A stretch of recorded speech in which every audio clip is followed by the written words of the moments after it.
Le 7-9-30 sur France Inter. Géopolitique, bonjour Pierre Aski. Bonjour Nicolas. Vous nous parlez Pierre ce matin de l'assassinat d'un journaliste au Cameroun et de ses conséquences. Martinez Zogo était journaliste à Amplitude FM, une radio indépendante dans la capitale du Cameroun, Yaoundé, connu pour ses dénonciations de la corruption. Le corps de cet homme de 51 ans a été retrouvé le 22 janvier, mort et surtout sévèrement mutilé. Depuis, le Cameroun est plongé dans la peur et une profonde crise de régime potentiellement fatale. Hier, l'un des hommes d'affaires les plus en vue du pays, Jean-Pierre Amougou Bellinga, a été arrêté à son domicile par une centaine d'agents de la sécurité. Il est soupçonné d'être le commanditaire du meurtre. Mais il n'est pas seul. De nombreuses autres arrestations ont eu lieu ces derniers jours, dont le patron du contre-espionnage camerounais, ainsi que plusieurs membres des services de renseignement. Reporters sans frontières qui a enquêté rapporte avoir vu la déposition du directeur des opérations spéciales du contre-espionnage qui reconnaît son implication. Ce qui fait dire à l'organisation dans un communiqué qu'il s'agit d'un crime d'État. D'autres journalistes seraient menacés. Et que sait-on, Pierre, du fond de l'affaire ? S'il ne s'agissait que de règlements de compte autour d'affaires de corruption, ça serait déjà passablement sordide. Mais tout semble indiquer que nous sommes dans un épisode de la guerre de succession qui se déroule au Cameroun.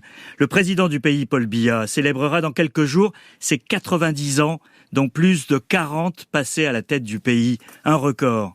Ça fait longtemps qu'il est devenu un intérimaire du pouvoir, effectuant de longs séjours en Suisse, réunissant une ou deux fois par an seulement le Conseil des ministres.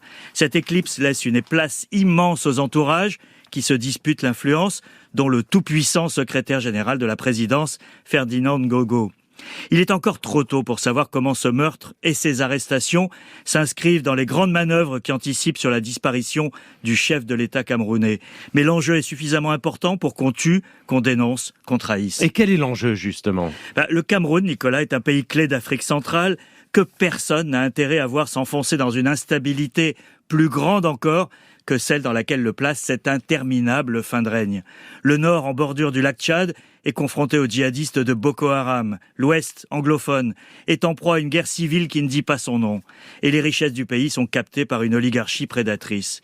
Et pourtant, c'est un pays qui pourrait figurer parmi les locomotives du continent. Son sort inquiète suffisamment ses partenaires pour qu'Emmanuel Macron y soit allé l'été dernier, malgré ses réticences.